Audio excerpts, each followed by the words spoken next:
Un saludo y bienvenidos a esta, la novena y última actividad orientadora de la asignatura Clínica 2, con la que concluimos el estudio de los aspectos propedéuticos y semiológicos de los sistemas que integran el cuerpo humano y que te ha proporcionado las herramientas básicas para realizar el expediente clínico completo de un paciente. Al concluir la actividad orientadora, serán capaces de vincular los aspectos morfofisiológicos a las principales alteraciones encontradas en el examen físico de los pares craneales y en los síndromes meningio y comatoso. Explicar las principales alteraciones halladas en exploración física de los pares craneales. Identificar los principales síntomas y signos presentes en los síndromes meningio y comatoso. Seleccionar los exámenes analíticos e imagenológicos que corroboran los diagnósticos sindrómicos. Como deben recordar de sus estudios de morfofisiología 2, los pares craneales están constituidos por 12 pares de troncos nerviosos que tienen su origen aparente en la superficie encefálica y luego de trayectos más o menos largos en el interior de la cavidad craneana, abandonan esta por orificios situados en la base del cráneo para alcanzar sus áreas de inervación. Aunque estos pares reciben nombres particulares, existe la tendencia a denominarlos por números romanos y así se nombran: el primer par u olfatorio, el segundo par o nervio óptico, tercero, cuarto y sexto par craneales que se conocen con el nombre de oculomotores, aunque cada uno tiene un nombre en particular, el quinto par craneal o trigémino, el séptimo par o facial, el octavo par o vestíbulo coclear, el noveno par o glosofaringio, el décimo par o vago, el onceno par o nervio espinal o accesorio y el duodécimo par craneal o hipogloso. De acuerdo a sus funciones, los pares craneales se clasifican en motores sensitivos y mixtos. Los motores son el tercero, cuarto, sexto, onceno y duodécimo par. Los sensitivos son el primero, segundo y octavo par. Los mixtos, el quinto, séptimo, noveno y décimo par. El examen físico de cada uno de estos fueron estudiados durante la clase práctica y podrás, durante toda la práctica docente de la semana, ejercitar las maniobras para su examen. Una vez rememorados los aspectos más generales de los pares craneales, pasaremos a abordar el estudio de sus principales alteraciones. En el caso de las alteraciones del nervio olfatorio o primer par, tenemos la anosmia, que puede ser unilateral, como se observa en la lesión de la cintilla olfatoria, la hiposmia, que consiste en la disminución del sentido del olfato, la parosmia o confusión de olores, que denota lesión de la corteza cerebral, y las alucinaciones olfatorias, que consisten en la percepción de olores sin que exista estímulo externo oloroso, que indica lesión de la corteza cerebral. El semiodiagnóstico de estas alteraciones es el siguiente. En caso de anosmia, se debe pensar en tumores del lóbulo frontal, como son los meningiomas, y en fracturas de la base del cráneo. La parosmia se observa en caso de histeria, psicosis y lesiones del lóbulo temporal. Y las alucinaciones olfatorias se presentan en lesiones del lóbulo temporal y en crisis parciales de la epilepsia. Para la exploración del segundo par craneal u óptico se utilizan varias técnicas que el médico general debe y puede realizar antes de remitir a un especialista, a través de las cuales puede encontrar varias alteraciones, como son: a la exploración de la agudeza visual puede encontrar disminución de la misma, la que puede presentar desde la visión en cuentadedos hasta la maurosis o ceguera, la que se debe a varias causas, como son errores de la refracción, opacidad de los medios transparentes del ojo, lesiones de la retina y lesiones de las vías ópticas. Otras técnicas son la perimetría y la campimetría, las que serán profundizadas en la asignatura de oftalmología, pero es conveniente recordar las alteraciones fundamentales que nos permitan interpretar el informe que nos brinda el oftalmólogo. Recordarás la integración de la vía óptica como mostramos en la pantalla. Observa que cada campo visual está dividido en dos porciones, una interna o nasal y una externa o temporal, y precisa cómo la porción temporal del campo visual corresponde a la porción nasal de la retina y que la porción nasal del campo visual corresponde a la porción temporal de la retina. Estas vías a nivel del quiasma óptico se decusan las fibras provenientes de las porciones nasales de cada retina y comprenderás así las alteraciones que se producen y su topografía. Si la lesión asienta en el nervio óptico de un lado, se producirá amaurosis o ceguera. Si por el contrario la lesión afecta al quiasma óptico, se producirá pérdida de la visión en la porción temporal de cada uno de los ojos y se denomina hemianopsia heterónima. Si la lesión afecta una cintilla óptica, producirá la pérdida de la visión de la porción nasal del campo visual del mismo lado y la pérdida de la visión de la porción temporal del campo visual del ojo opuesto. Es la llamada hemianopsia homónima. Otra de las alteraciones importantes puede ser apreciada a través del fondo de ojo, el que se realiza con el oftalmoscopio y que ya fue realizado durante la clase práctica. Entre los principales hallazgos puede encontrar un fondo de ojo normal, atrofia de la papila, donde el disco se observa de color blanco o gris perla, según sea primaria o secundaria, edema de la papila, en la que se observará hinchazón del nervio óptico con hiperemia y borramiento de sus bordes y elevación. Observa las imágenes que te estamos mostrando, primeramente un fondo de ojo normal y luego uno con atrofia óptica y el último un edema de la papila. Estas alteraciones y otras que se presentan en este par craneal debes revisarla en tu libro de texto.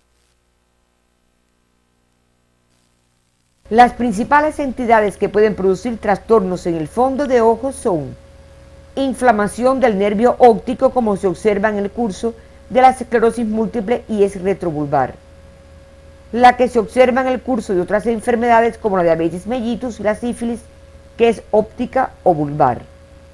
El edema de la papila se debe generalmente a tumores del cerebro, abscesos, hemorragias, hipertensión arterial, entre otras. La atrofia óptica se observa en la tabes y en la esclerosis múltiple, y la que se presenta secundaria a las neuritis, glaucoma o aumento de la presión intracraneal. Las opacidades del cristalino, que se observan en las cicatrices de la córnea y alteraciones retinianas ateroescleróticas. Antes de comenzar a estudiar las principales alteraciones de los pares tercero, cuarto y sexto o nervios oculomotores, es necesario que recuerdes los músculos que estos inervan, porque dependiendo de la parálisis de ellos, así serán los movimientos oculares que se afectan. El tercer par craneal inerva los músculos oblicuo inferior o menor, que mueve el ojo hacia arriba y afuera. El recto inferior, que mueve el ojo hacia abajo y adentro. El recto superior, que lo mueve hacia arriba y adentro. El recto medial, que lo mueve hacia adentro. Y el elevador del párpado, que permite que el párpado se mantenga sin ocluir el ojo, y además otras estructuras oculares como el músculo ciliar. El cuarto par inerva el oblicuo superior, que mueve el ojo hacia abajo y afuera, y el sexto par inerva al recto lateral, que lo mueve hacia afuera. Cuando realizamos el examen físico general de la fase de un paciente, podemos identificar si éste tiene alteración del tercer par craneal al observar ptosis palpebral, que indica parálisis del músculo elevador del párpado. Las parálisis que interesan a los músculos del ojo reciben el nombre de oftalmoplegias y estas se clasifican en nucleares, supranucleares e infranucleares. En las oftalmoplegias nucleares, la lesión se encuentra en el núcleo del par afectado, en el tallo cerebral. Las oftalmoplegias infranucleares Se trata de lesiones que afectan al nervio por debajo de su núcleo real de origen. Si se trata de parálisis del tercer par, habrá ptosis palpebral y cuando se abre el ojo, comprobaremos que éste no se puede mover hacia arriba, abajo y adentro. Y se encontrará además dilatación pupilar y falta de los reflejos fotomotor y acomodación en ese ojo. Las causas más frecuentes son las aneurismas del polígono de Willis y tumores cerebrales que originan hernias a través de la tienda del cerebelo. En la parálisis del cuarto par, el paciente presenta el ojo desviado hacia arriba y adentro y no puede dirigir hacia abajo y afuera, y aparece la diplopia al mirar en esta dirección, por lo que estos pacientes no pueden bajar escaleras. En la parálisis del sexto par, el ojo se desvía hacia adentro, o sea, estrabismo interno convergente. Te recomendamos estudies las oftalmoplegias supranucleares en tu libro de texto.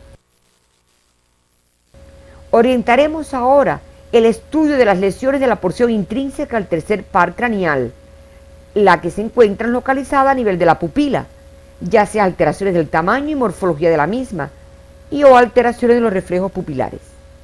En cuanto a las alteraciones de la morfología, encontraremos discoria, es la alteración de la forma circular normal de la pupila. Pupila excéntrica o ectópica, que carece de valor diagnóstico, pues puede ser secuela de un trauma o una iritis. Anisocoria, de gran valor diagnóstico, consiste en la desigualdad del tamaño entre las dos pupilas. Se observa en el transcurso de accidentes vasculares encefálicos, aunque puede ser congénita y sin ningún valor diagnóstico en algunas personas. La miosis es la disminución del tamaño de la pupila por debajo de 2 milímetros, es reflejo de una menor actividad cerebral. Y la midriasis, que consiste en la dilatación por encima de 5 milímetros de la pupila. Sus causas fundamentalmente son el uso de algunas drogas o tóxicos como la atropina, la cocaína y el benzol. Las demás causas puedes revisarla en tu libro de texto. Deben recordar, los reflejos pupilares son básicamente tres: el fotomotor, el consensual y el de convergencia. Las principales alteraciones de estos reflejos son ausencia del reflejo fotomotor, como se observa en la atrofia del nervio óptico o en la parálisis del tercer par, conjuntamente con ausencia del reflejo de acomodación. La ausencia del reflejo fotomotor y conservación del reflejo de acomodación, conocido como el signo de Argyll-Robertson, en el cual no hay respuesta a la luz, sin embargo, hay respuesta de la pupila cuando se explora la acomodación a la distancia. Es un signo importante en la neurosífilis. La pupila casi siempre está miótica. Otras alteraciones son la ausencia del reflejo consensual, que unido a la bradicoria y al hipus pupilar, pueden revisar esto en su libro de texto. Estudiar las alteraciones del quinto par craneal o trigémino, tendrás en cuenta que es un par mixto, por lo que existen alteraciones motoras y sensitivas. Las más comunes son el dolor a lo largo de las ramas sensitivas, que se describe como uno de los más intensos y se denomina neuralgia del trigémino. Anestesia de una parte de los territorios que inerva, cuya sensibilidad es conducida por las ramas del trigémino. Hay pérdida de la sensibilidad térmica y dolorosa, y se conserva la táctil. Hay abolición de los reflejos mandibulares, estornutatorio, palpebral, conjuntival y corneal. La audición es defectuosa por parálisis del tensor del tímpano.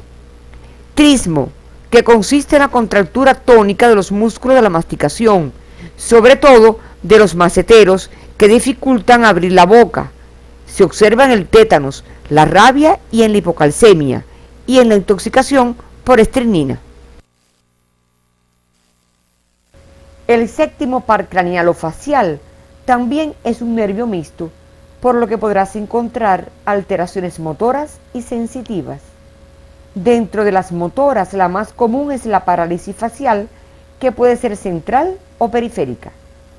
La parálisis facial central se produce cuando la lesión se encuentra entre el núcleo motor y la zona de circunvolución frontal ascendente. Se caracteriza clínicamente por no afectar los músculos frontales, superficial y orbicular de los párpados. En el mismo lado de la parálisis aparece una hemiplegia o monoplegia. El gusto y la salivación no están afectados. La causa más frecuente que la produce son los tumores y accidentes vasculares encefálicos. La parálisis facial periférica puede ser de dos tipos, nuclear e infranuclear. La nuclear debe revisarla en tu libro de texto y aquí abordaremos la más frecuente, que es la infranuclear o parálisis total del facial o parálisis de Bell.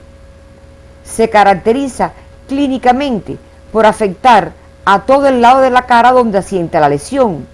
La frente se muestra lisa sin arrugas, contrastando con el lado sano.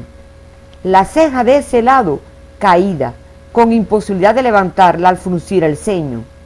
El ojo más abierto que el del lado sano, por parálisis del orbicular de los párpados, lo que se conoce con el nombre de lagoftalmía.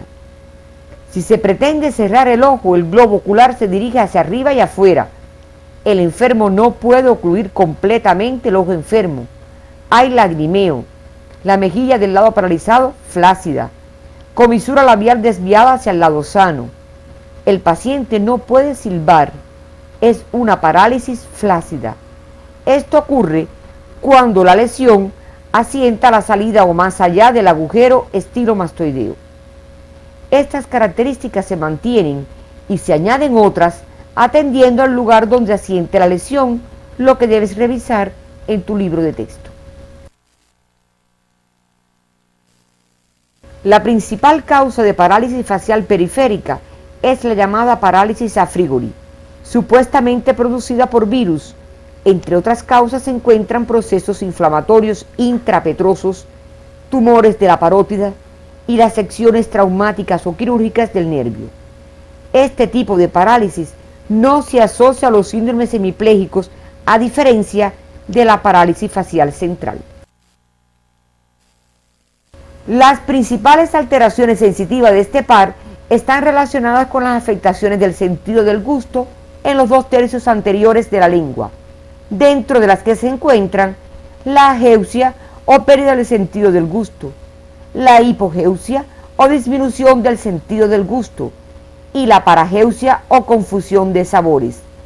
Durante la clase práctica conociste la exploración del sentido del gusto.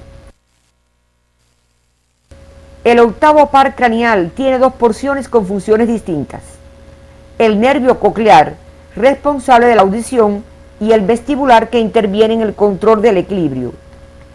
La principal alteración de la porción coclear es el zumbido de oído tinnitus, que se produce por lesiones del oído medio, del laberinto o del nervio coclear. Es un signo tan constante en las lesiones que afectan al nervio que se ha llegado a decir que si un paciente no tiene o no ha tenido tinnitus, no tiene sordera por lesión del octavo par, siendo su causa más frecuente los neurinomas de este par. El genial músico Ludwig van Beethoven padeció de sordera neurosensorial por saturnismo, la que no consiguió privarnos de su genialidad, como son las composiciones de la séptima, octava y novena sinfonía, compuestas por él con hipoacusia. La hipoacusia o sordera se caracteriza por ser precedida de tinnitus. Hay disminución o pérdida de la audición conducida a través de los huesos del cráneo. Recuerda la prueba de Weber, que en este caso el diapasón no se oirá en el lado enfermo cuando se ocluye el conducto auditivo externo, y la prueba de Riner, no se percibirá el diapasón en ninguna de las dos posiciones en que se coloque este. Además, hay pérdida parcial de los sonidos agudos. Dentro de las alteraciones de esta porción se encuentra la paracusia, que consiste en escuchar mejor en medio de ruidos, como ocurre en las lesiones del oído medio. Dentro de las alteraciones de la rama vestibular se encuentra el vértigo, que se caracteriza por sensación angustiosa de desplazamiento y rotación. Se admitirá como vértigo las sensaciones francas y definidamente giratorias, bien si las cosas giran a su alrededor o él es el quien gira. Puede presentarse aislado o acompañado de palidez, sudoración, vómitos, diarreas, bradicardia y sensación de angustia, que son desagradables para el paciente. El nistagmo, como ya conocen, es el movimiento rítmico de los globos oculares con una fase lenta y otra rápida, en sentido contrario a la anterior, y que es la que se recoge para señalar su dirección, horizontal, vertical, rotatorio o mixto. Y las alteraciones del equilibrio, que se expresan por alteraciones de la marcha, la prueba de desviación del índice de Barani positiva y el signo de Romberg positivo, que indican lesión vestibular.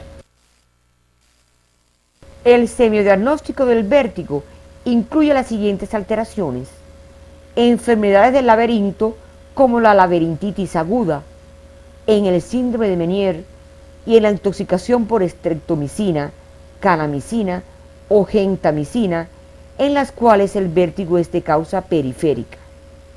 El vértigo de causa central se observa en las isquemias del territorio vértebro-basilar y en las hemorragias cerebelosas y en el curso de la esclerosis múltiple. Los tipos de nistagmo y sus características deben ser revisados en su libro de texto. Las alteraciones del noveno par que se encuentran con más frecuencia son ageusia o pérdida del sabor ácido en la parte posterior de la lengua, pérdida del reflejo faríngeo, no contracción de la pared faríngea de un lado cuando existe parálisis de este par. Las causas más frecuentes que producen parálisis de este par son las asociadas a parálisis del décimo par en procesos que afectan la base del cráneo, como las fracturas y las neoplasias, y con otros pares craneales en forma bilateral en el síndrome pseudobulbar. La neuralgia de este par es una de las pocas afecciones de este nervio de forma individual. Las principales alteraciones del décimo par o vago son la parálisis del velo del paladar y alteraciones en la voz. La parálisis del velo del paladar, cuando es bilateral, es rápidamente mortal. Las alteraciones de la voz incluyen la afonía, que es la pérdida de la voz por parálisis de las cuerdas vocales, la voz bitonal, la cual se caracteriza por el espontáneo cambio del tono de la voz mientras se habla, se pasa de un tono grave a un agudo y viceversa, y es debida a parálisis o paresia de una cuerda vocal. Estas alteraciones se podrán corroborar mediante la laringoscopía indirecta, técnica que será estudiada en asignaturas posteriores. El onceno par craneal o accesorio es motor, y sus principales alteraciones se relacionan con las parálisis que pueden ser unilaterales por lesiones periféricas y se caracteriza por imposibilidad de rotar la cabeza hacia el lado sano, atrofia del esternocleidomastoideo con reacción de degeneración, imposibilidad de elevar el hombro en el lado enfermo, hombro caído en el lado enfermo y desplazamiento de la escápula hacia abajo, con depresión del contorno del hombro por atrofia del trapecio. Las bilaterales, por lesión nuclear o periférica, se caracterizan por dificultad en el movimiento rotatorio de cabeza o elevación del mentón y caída de la cabeza hacia adelante. Las parálisis centrales se caracterizan por limitaciones de movimientos similares, pero no existe atrofia muscular ni reacción de degeneración, músculos espásticos, y si es unilateral, puede haber tortícolis, la cual debes diferenciar de los espasmos musculares del esternocleidomastoideo que se presentan frecuentemente y no obedecen a estas causas. Para concluir con las alteraciones de los pares craneales, estudiaremos las alteraciones del dorsoparo hipogloso, entre las que se encuentran alteraciones del trofismo y fasciculaciones de la lengua. Cuando hay una atrofia de un lado, este aparece más deprimido en sentido vertical, más aplanado que el normal, y pueden haber fasciculaciones. La desviación de la lengua, en este caso se desvía hacia el lado donde asienta la lesión, y disminución de la fuerza segmentaria de la lengua. Los principales procesos que producen alteraciones del duodécimo par son las hemorragias vulvares, los tumores, la esclerosis múltiple y la poliomielitis, entre otras, cuando se trata de parálisis nuclear. Las parálisis periféricas se encuentran en las fracturas de la base del cráneo, en las luxaciones cervicales superiores y en las intoxicaciones por alcohol, arsénico y plomo. Como recordarán de sus estudios de morfofisiología 2, las meninges forman una envoltura membranosa que separa la sustancia nerviosa de la cavidad craneorraquídea donde está contenida. Se describen 3 membranas meningias: la duramadre, la aracnoides y la pía madre. La duramadre es la membrana que está unida al cráneo. La aracnoide tapiza la cara de la duramadre y la pía madre es la que recubre el tejido nervioso. Entre la pía madre y la aracnoides se encuentran los espacios subaracnoideos, por donde circula el líquido cefalorraquídeo. Cuando existe una invasión o agresión de las meninges cerebroespinales como consecuencia de un proceso patológico generalmente infeccioso, se produce el síndrome meningeo. Este síndrome puede concebirse integrado por 3 elementos: hipertensión endocraniana de intensidad variable, alteraciones del líquido cefalorraquídeo y manifestaciones dependientes de la irritación de las estructuras del sistema nervioso o de su compresión por la existencia de exudados. El cuadro clínico de este síndrome está integrado por la tríada meningia, constituida por cefalea, vómitos y constipación. La cefalea puede ser leve o persistente y con frecuencia muy intensa. En ocasiones puede hacer que el paciente emita un grito conocido como grito meningio. Afecta a la cabeza en forma generalizada, pero predomina en la región fronto-occipital. Se exacerba con la tos, los estornudos y por los estímulos luminosos, lo que ocasiona fotofobia. Los vómitos son de tipo central, o sea, en proyectil, y provocados por los cambios de posición, y la constipación, que tiene menor valor semiológico. Un signo de extraordinario valor semiológico en este síndrome lo constituye la contractura muscular, que son referidas por el paciente como dolores en el dorso o raquialgias, y son la causa de los signos que describiremos a continuación. La rigidez de nuca es precoz, se pone en evidencia pidiendo al paciente que toque el pecho con el mentón, maniobra que no puede realizar sin la apertura de la boca, lo que se conoce con el nombre de signo de Levinson. Cuando la contractura de los músculos de la nuca es extrema, el paciente adopta la actitud de opistótonos, que ya fue descrita en actividades anteriores. Observa la imagen que te mostramos de un niño con síndrome meningio.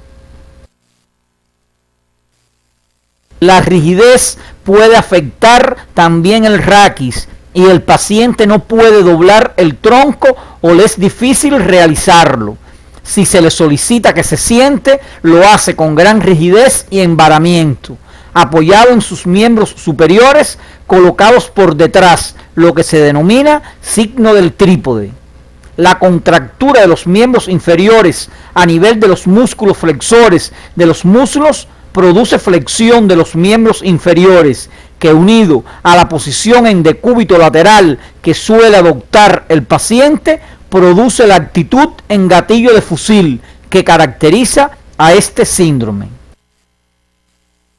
Se observa además la contractura de los músculos de la pared abdominal en su parte anterior, que puede producir su retracción o depresión, denominado vientre en batea. Las principales maniobras que se utilizan en este síndrome para demostrar las alteraciones del tono muscular son maniobra de Kerning y Brudzinski, que tienen como base fisiopatológica la hipertonía refleja o rigidez de determinados grupos musculares por irritación meningia, que fueron abordadas durante la clase práctica. Observa en la pantalla estas maniobras y profundiza en su interpretación a través de su estudio en tu libro de texto.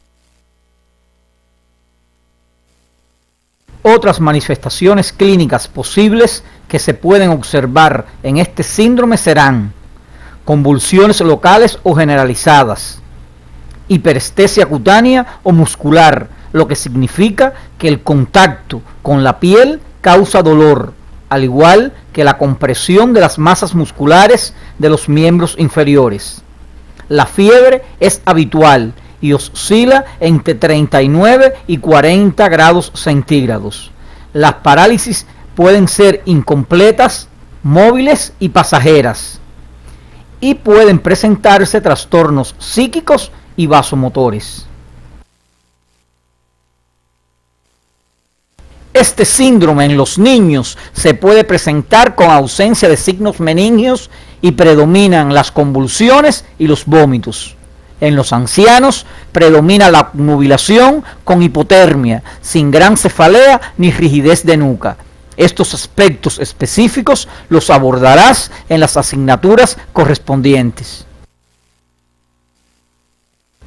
Las causas más frecuentes de este síndrome pueden agruparse en dos grandes grupos: las inflamatorias, dentro de las que se encuentran las causadas por bacterias, como son el Streptococcus pneumoniae, la Neisseria meningitidis, los estafilococos, los bacilos gram negativos, los anaerobios, las espiroquetas y las micobacterias.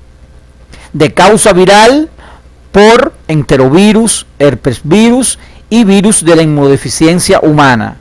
Las micóticas, producidas por Cryptococcus, coccidiosis, cándida o aspergillus.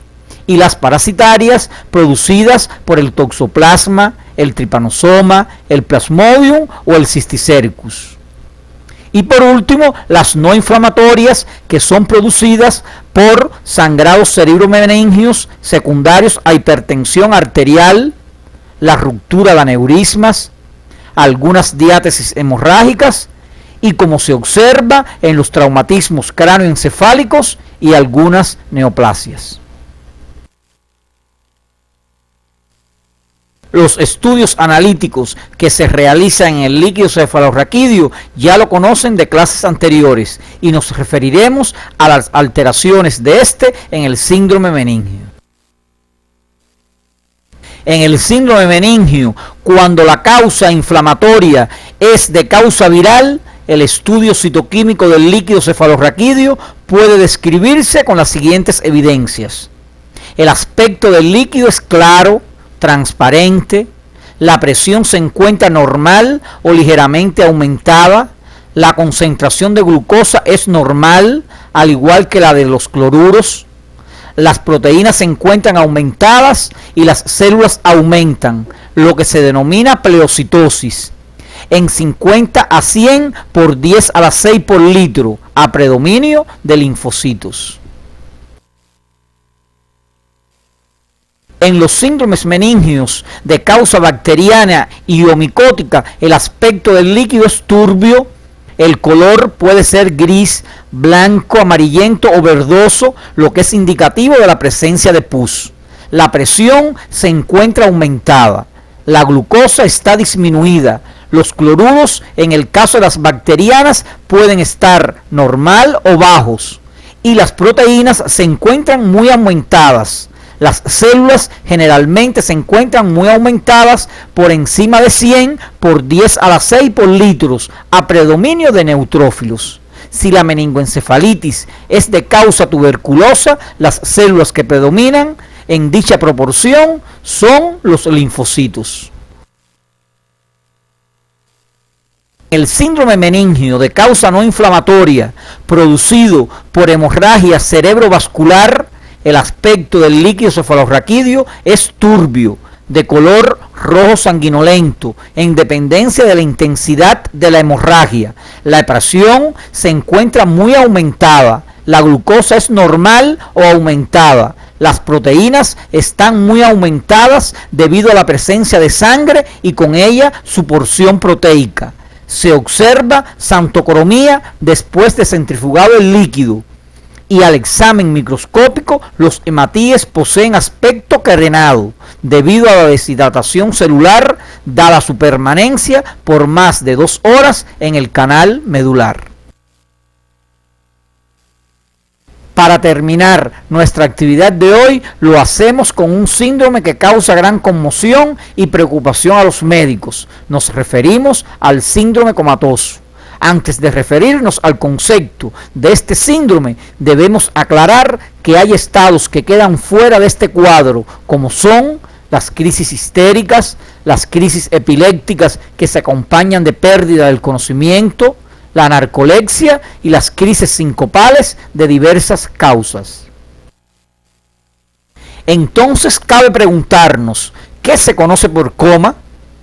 Es un estado de inconsciencia en que se han perdido las funciones de la vida de relación como la motilidad y la sensibilidad, pero se conservan las de vida vegetativa. Es un estado grave que puede deberse a las más variadas causas, tanto intracraneales como extracraneales.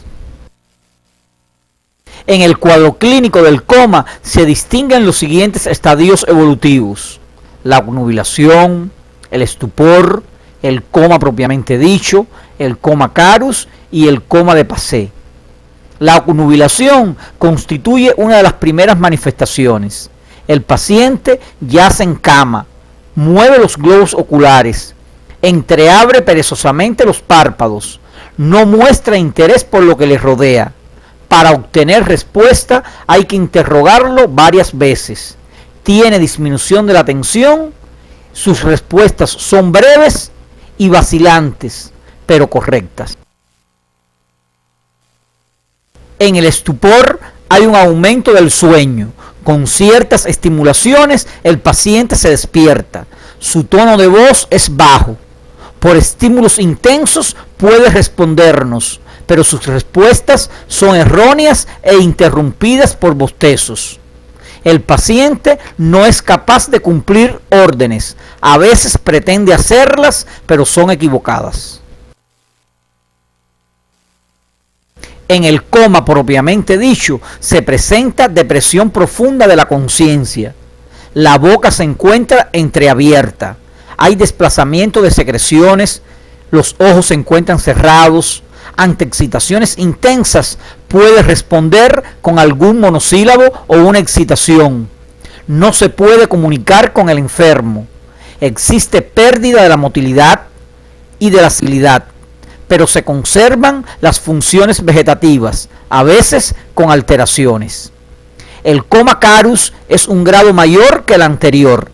El paciente yace inerte, con la boca entreabierta, es insensible a todo estímulo, no hay comunicación con él. Y el coma sobrepasado de Passé, la sobrevida del paciente solo se mantiene por técnicas de reanimación. Todo está abolido, incluso la vida vegetativa. Ante todo paciente que acuda a consulta se debe realizar un examen exhaustivo, pero en el caso del paciente en coma, este es de capital importancia y se sigue la siguiente secuencia. Un interrogatorio minucioso a los familiares o amigos para precisar las condiciones de aparición, como pueden ser ingestión de bebidas alcohólicas, ingestión de psicofármacos, traumatismos craneales, antecedentes de enfermedades crónicas, fiebre en días previos y forma de presentación, ya sea brusca, lenta y progresiva. El examen físico debe precisar profundidad del coma y la toma de los signos vitales. El examen físico neurológico debe ser minucioso, buscando las alteraciones que indiquen la etiología del cuadro, todo lo cual deben revisar en su libro de texto. En la actualidad, se trata de precisar el grado de profundidad del coma utilizando determinadas maniobras exploratorias que identifican el grado de afectación de la corteza cerebral o perceptividad, la integridad del tronco cerebral, tálamo y del sistema reticular, y las que exploran la integridad de la percepción del dolor desde la médula hasta el tálamo. Estas deben ser revisadas en su libro de texto. También existe la escala de coma de Glasgow, que es rápida, objetiva y reproductible, y es utilizada en los departamentos de urgencia y en las salas de cuidados intensivos. Esta evalúa 3 parámetros: la apertura de los ojos, la mejor respuesta motora y la respuesta verbal. Se otorgan puntos a cada categoría y se determina la puntuación total, que la máxima es 15. Observa esta escala en la imagen que se muestra en tu pantalla.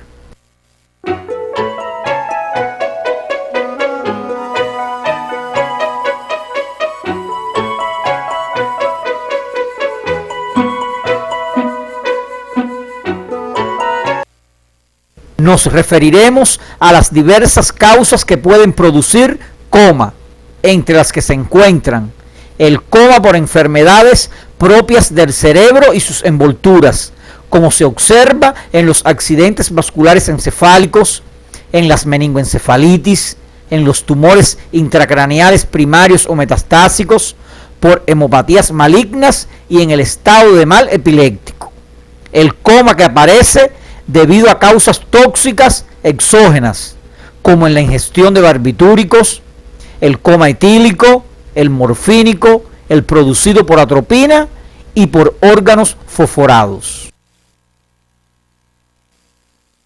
Los comas metabólicos o endógenos, como el que aparece en la insuficiencia renal crónica o coma urémico, en las enfermedades hepáticas y en trastornos hidrominerales como la hiponatremia. El coma que aparece en el curso de enfermedades endocrinas como el diabético, el hipoglicémico, el mixedematoso, la tormenta tiroidea, el coma addisoniano y el coma de Sheehan. También existen los comas de causa respiratoria y de causa física, que deben revisar en su libro de texto. Para determinar la etiología del síndrome comatoso, no basta solo el interrogatorio y el examen físico, por lo cual se deben solicitar estudios complementarios adecuados que aclaren esta interrogante. Por lo tanto, se indican exámenes analíticos de sangre y orina, investigación de tóxicos, radiografías de cráneo, tomografía axial computarizada cerebral y la punción lumbar. Revisa estos exámenes en tu libro de texto y en el manual de evidencias que aparece en tu sitio. Una vez que hemos terminado la actividad orientadora de hoy, arribamos a las siguientes conclusiones. La evaluación de los pares craneales debe realizarse de manera ordenada y sucesiva con el fin de no omitir involuntariamente maniobras semiológicas que permitan arribar a un diagnóstico correcto de la patología que los compromete. El síndrome meningio implica la existencia de un trastorno irritativo de las meninges y de las porciones del tejido nervioso adyacentes a ellas, siendo sus causas de etiología múltiple y la infecciosa es la más frecuente en el niño y los adultos jóvenes. El examen del líquido cefalorraquídeo es el estudio más útil en el síndrome meningio, pues determina la etiología del mismo y permite la instauración de un tratamiento precoz que mejora el pronóstico del paciente. El síndrome comatoso representa una urgencia médica que responde a etiologías múltiples y en el cual es necesario un diagnóstico rápido y preciso para preservar la vida del paciente. Los estudios analíticos e imagenológicos contribuyen al diagnóstico topográfico del síndrome comatoso.